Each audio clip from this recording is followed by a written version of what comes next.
The kennel scene. Garrity arrives to find Flash sitting in a cage marked for disposal. Despite blindness, Flash's ears track Garrity's footsteps perfectly.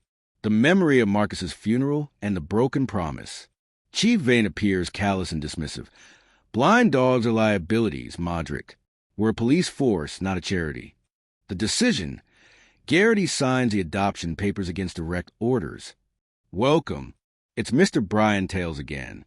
Garrity's hands trembled as he signed the adoption form. Each stroke of the pen a deliberation of defiance against Chief Vane's cold decree.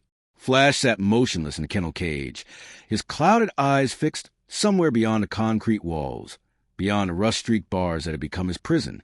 You're making a mistake, Modric. Vane's voice cut through the musty air, sharp as a blade. That dog is a liability. Blind. Useless. One accident, and you'll have a lawsuit on your hands. Garrity didn't look up. Flash isn't useless. He's a decorated officer who gave his sight protecting the city. Vane stepped closer, his polished shoes clicking against the stained floor. He's property, officer. Damaged property. The budget doesn't allow for sentimentality. His tone shifted, oily and rehearsed. Besides, we've already arranged alternative placement for retired units. Something in those words made Garrity's stomach turn. Alternative placement. The same phrase used in last month's memo about the other 12K9S who'd vanished from a registry without ceremony or explanation. Then consider this my personal alternative, Garrity said, standing to face his superior. At 6'2", he still had to look up slightly to meet Vane's calculating gaze. The chief's jaw tightened. You're throwing away your career for a blind dog. No, sir. Garrity opened the kennel door. Flash immediately stood, his movements precise despite the darkness. I'm keeping a promise to a better officer than I'll ever be. As Garrity clipped the leash to Flash's collar, the dog's head turned toward him with unnerving accuracy. Those sightless eyes seemed to look straight through him, as if seeing something Garrity himself couldn't yet perceive. You'll regret this. Vane called as they walked toward the exit. Garrity didn't answer. He already regretted waiting so long. The front door of Garrity's modest two-bedroom house opened with its familiar creak. Flash stood at the threshold, nostrils flaring as he processed 1,000 scents at once. Garrity watched, leash slack in his hand, as the blind German shepherd took his first step inside. Then something extraordinary happened. Flash walked forward with complete confidence, navigating around the coffee table Garrity had moved just yesterday. The dog turned left at precisely the right moment to avoid the coat rack, then padded down the hallway without hesitation, his shoulder barely grazing the wall, as if following an invisible guide rail. Flash, wait. Garrity called, but the dog was already at the bedroom door, pawing at the frame with urgent, deliberate strikes. Garrity's bedroom, a room Flash had never entered, in a house he'd never visited. Heart hammering, Garrity followed. Flash stood before the closet, his paws scraping insistently at the baseboard beneath the hanging uniforms. Not random, not confused, purposeful. What is it, boy? Flash barked once, sharp, commanding, the same alert bark Marcus used to describe. He only gives that sound when he's found something critical. Garrity knelt, running his hands along the baseboard Flash indicated. His fingers caught on an irregularity, a seam barely visible in the wood grain. He pressed, and a small panel popped free, revealing a hollowed space behind the wall. Inside, a USB drive wrapped in evidence tape, and a note in Marcus's handwriting. Garrity, if Flash brought you here, it means I'm gone and you're the only one I can trust. Chief Vane is selling our brothers. Everything you need is on this drive. Flash knows the truth. He's been carrying it all along. Trust what he shows you. Marcus.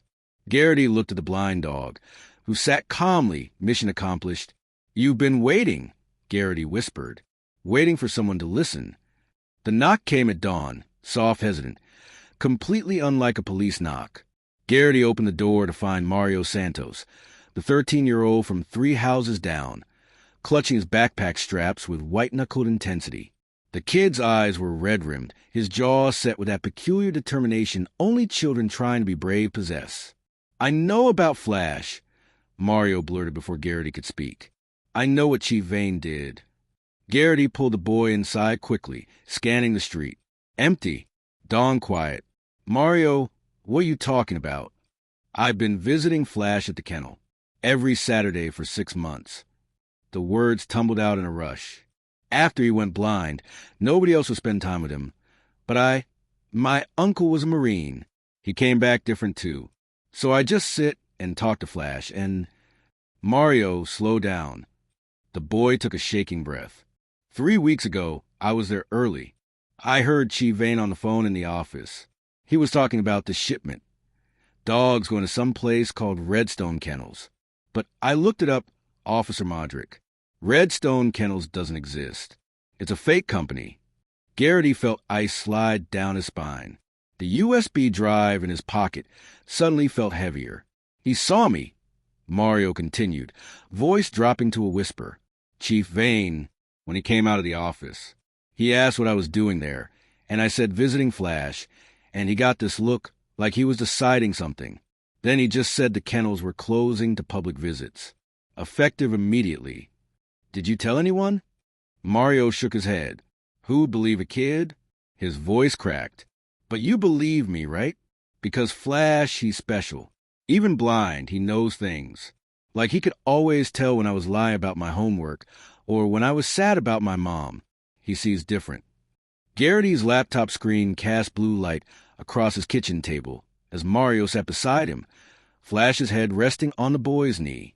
The USB drive's contents sprawled across multiple windows, financial records, email chains, surveillance footage, shipping manifests. Marcus had been thorough. Obsessively, dangerously thorough. Chief Vane established Redstone Solutions 18 months ago. Garrity narrated, piecing together the timeline. Shell company. Fake address. He's been systematically retiring K9S early, falsifying medical reports, then selling them to underground fighting operations across 4 states. Mario's hand stilled in Flash's fur. Fighting operations? Like dog fighting? Worse. Garrity's voice hardened. These are trained protection animals. He's selling them to private militia groups, unregistered security contractors, people who want to attack dogs without questions or regulations. The spreadsheet told the story in stereo columns. 12 dogs, prices ranging from $3,000 to $8,500 each. Next to Flash's name, a note, damaged goods, disposal recommended. He was going to kill Flash because he couldn't sell him, Mario whispered. Flash was a witness. Garrity clicked to a video file dated 3 years ago. Marcus must have discovered the scheme. Look, this footage is from the warehouse raid where Marcus died. The video played. Shaky body cam footage. Marcus and Flash entering the building. Then chaos. Gunfire. Shouting. Flash barking furiously. But in the corner of the frame, barely visible, Chief Vane speaking to an unidentified man. Money changing hands. Seconds before the shooting started. Marcus died because he knew, Garrity said quietly. Flash lifted his head. Sightless eyes turning toward the laptop, as if he could see the moment his handler fell. The dog's low whine filled the kitchen. Grief that had waited 3 years to be witnessed. Mario's young voice broke the silence. So what do we do? Garrity closed the laptop. We finish what Marcus started. The federal building's conference room smelled of coffee and vindication. Special Agent Rebecca Halt from the DOJ's Public Corruption Unit spread Marcus's evidence across the table, while 2 other agents stood guard outside Chief Vane's office 12 blocks away. Your former lieutenant was building a federal case when he died, Agent Halt explained, her sharp eyes moving between Garrity and the blind dog sitting perfectly still at his feet. These files! This is 3 years of surveillance. Vane's been operating longer than we thought. Can you arrest him? Garrity asked. We already have. Halt's smile was thin and satisfied. Vane and 4 accomplices. We've also located 8 of the 12 dogs. They're being recovered as we speak. Mario, sitting beside Garrity despite technically not being allowed in the federal building, leaned forward. What about the other 4? Halt's expression darkened. 2 deceased. 2 still missing. But we'll find them. Garrity felt Flash shift against his leg. The dog's warmth a steady presence. What happens now? You're being granted emergency custody of all recovered K9S. Halt said, sliding papers across the table. The department's also offering you early promotion and transfer to any unit you choose. After today, you're going to have a lot of attention, Officer Modric. But Garrity was already shaking his head. I don't want a promotion. I want land. Enough for a proper sanctuary. 3 weeks later, on 27 acres of pine forest outside Ridgewood, Garrity stood in the morning sun, watching Flash move confidently through the new kennels. Not cages, never again cages, but spacious runs with soft grass and room to breathe. Mario had helped build them, spending every afternoon after school hammering and painting. The sign over the entrance read, Vale's Warrior Sanctuary, where service is honored. Flash paused at the central yard, then did something he hadn't done since losing his sight. He smiled. 6 months after the sanctuary opened, Flash had become its unofficial guardian. Despite his blindness, he somehow knew when the other dogs, Kodiak, Nova, Ranger, and 5 others recovered from Vane's network, were struggling with their demons. Garrity watched from the porch as Flash approached Kodiak, a Belgian Malinois who still flinched at sudden sounds. The blind shepherd simply sat beside him, close enough for contact but not demanding it, the way Marcus used to sit with Flash during thunderstorms. He's teaching them, Mario observed, setting down his homework. The boy came every day now, part volunteer, part student, learning what loyalty looked like when everything else was stripped away. Teaching them what? That being broken doesn't mean being done. Agent Halt visited quarterly, ostensibly to check on the federal asset recovery, but really because she'd grown attached to the story's ending. Today she brought news.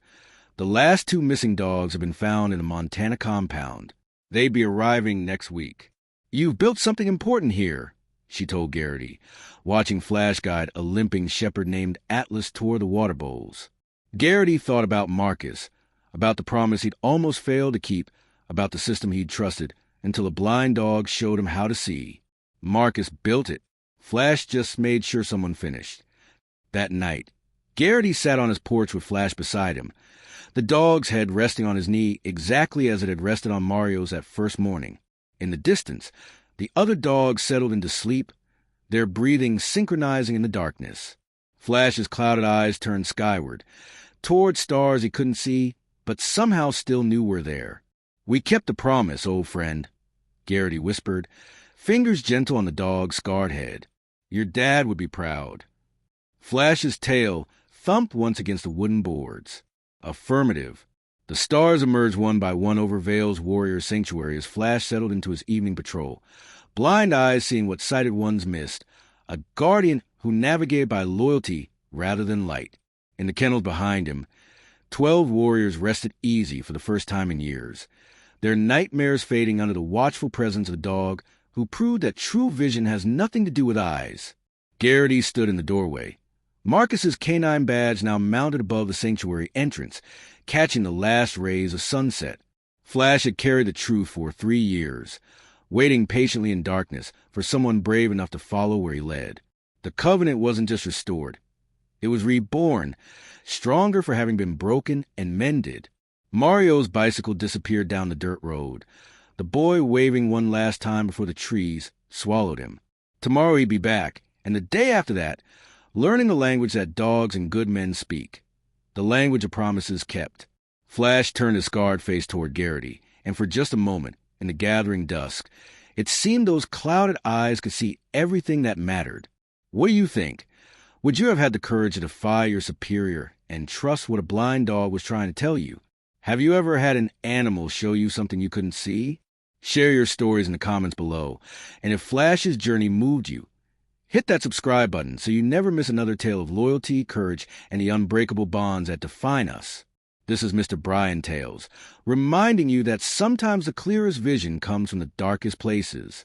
Until next time, keep your promises.